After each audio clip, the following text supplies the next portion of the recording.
to be able to keep going on like we are if things don't change financially. That cannot be my voice. That cannot be how I talk. Why does my mouth move like that? I was actually outed by another home ed mum.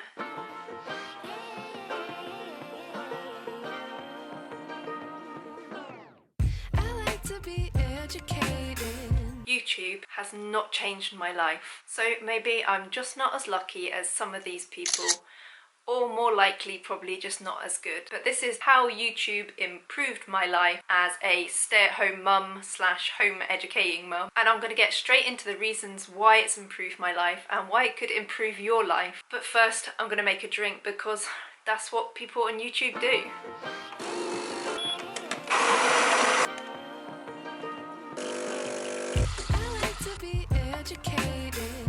So I haven't scripted this video, which is one of the first things I learnt you should do as a YouTuber. So stick around if you want to see what a disaster this turns out to be. But one other tip I picked up on in my extensive watching how to grow a YouTube channel video watching is sometimes use video trends that have already worked and see if you can use them for your niche, which is what I'm doing here. I'll leave a few other tips at the end if you're interested in anything I've learned along the way and want to take advice from someone who has like the tiniest YouTube channel ever. You'll notice I'm also not in my usual spot. That's because right behind where I usually sit has deconstructed toddler beds lined up because we are getting rid of the toddler bed. To see them all taken apart now is kind of a reminder of like what a whirlwind the last 6 years have been, really. You know, motherhood has been hard, and the type of hard that you always know it's gonna be, but no matter what people tell you, you can never quite prepare yourself for. I never really understood that thing people say when they lost their identity when they became a mum, because for me, I kind of felt like I found some of my identity there. You know, that could be because I never really found my thing in my career. You know, I did a job and it paid the bills, but I was never passionate about it. I'm quite an introvert, so spending a fair amount of time at home suited me quite well. But this year in 2024, I am definitely starting to feel like I need a bit more, and over the last year I think YouTube has begun to provide me with that. I could start to feel those sort of creative juices flowing, and it definitely gave me something outside of being a stay-at-home mum and then a home educating parent that I really think has brought benefit to my life. You know, I'm not monetized yet on this channel, but in honour of reaching 1,000 subscribers yesterday or last night whilst I was asleep, I thought let me just make a super self-indulgent video about the good that it has brought to my life, despite the fact it has not brought me a single penny. So yeah, definitely having a channel through which to learn new skills that I never thought I would learn has really brought improvements to my mental health, I would say, and giving me something outside of being a mum and a home educator that has really brought value to my life. The next one I would say is actually it's brought me some confidence. You know that thing, you know, for our generation, if you're watching and you're my generation, I'm 30, how old am I? 37, by the way. When we used to record our voices onto like a cassette tape and listen to it back and just think how awful our voices sound, and like that cannot be our voice. Doing a YouTube video is now like the next level up from that. You think that cannot be my voice, that cannot be how I talk. Why does my mouth move like that? What is going on with my eyebrows today? The scrutiny can be real, but equally this sort of repeated talking to myself in front of a camera, talking to you lot in front of a camera, I do feel has like improved my confidence in what I have to say and the way that I say it. And definitely, you know, when you get people commenting, and like thank you so much if you have ever left a comment, positive or negative.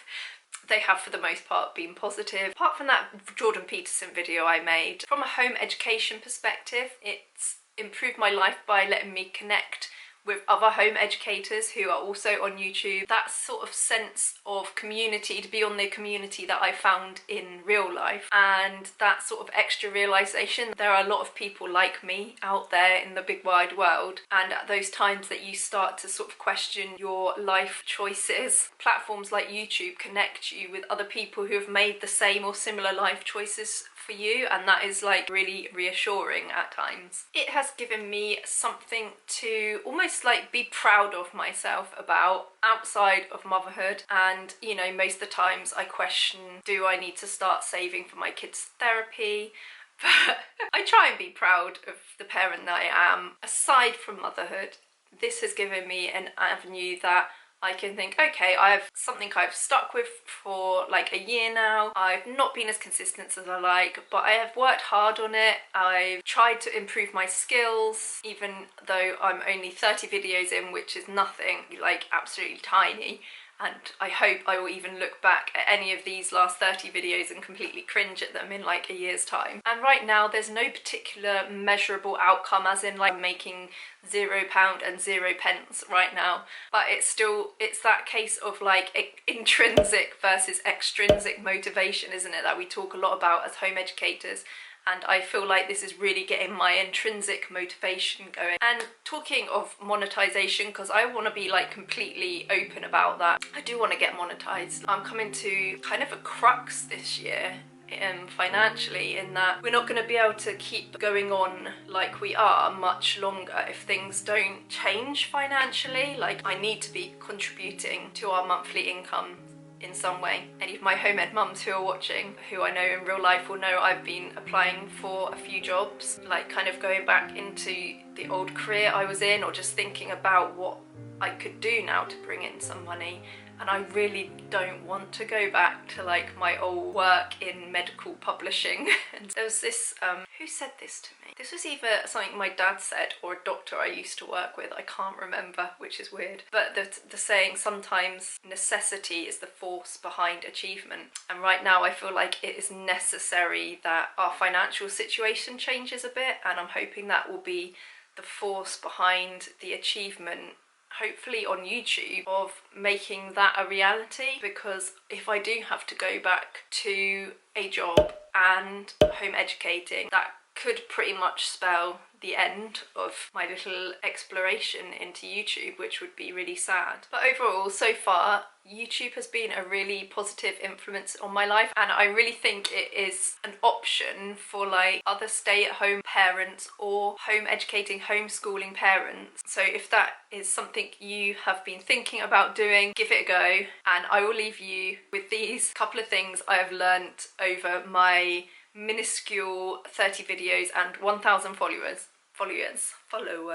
So number one, script your videos, because this video was just a rambling disaster really, and I instantly wished I had at least made some bullet points. It seems like it's going to be extra work, but in fact it's probably like overall less work, because you're then not left with reams of rambly video that you just have to cut out. Okay, my second tip, which is less of a tip in a way, more as encouragement to get started, is most people are never going to know your channel exists. And the way that I managed to get past the fear of people seeing it is the amount of times that I've discovered YouTubers who have like 1 million plus followers, have been going for years, and I've never heard of and have never come up on my channel. And I think, if someone can get to 1 million followers and like hundreds of videos and I've never heard of them before, what are the chances anyone is ever really going to be watching my videos? Okay, so the funny story is I was actually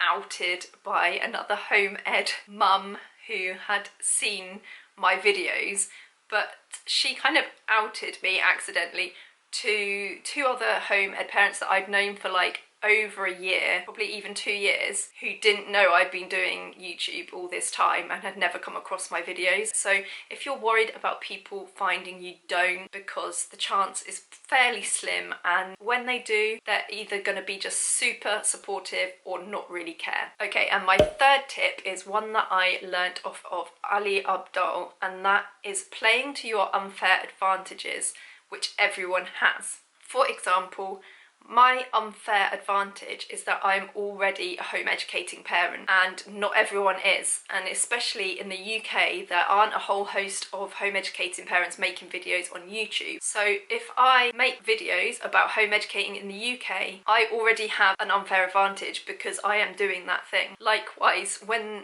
the council turned up on my doorstep and asked me about my kids, that seemed kind of terrible at the time. I made a video about it and it's probably one of my highest performing videos to date, and that was in a way another unfair advantage. So always look for what your advantage would be. It's just thinking like, what is your thing that no one else has or fewer people have?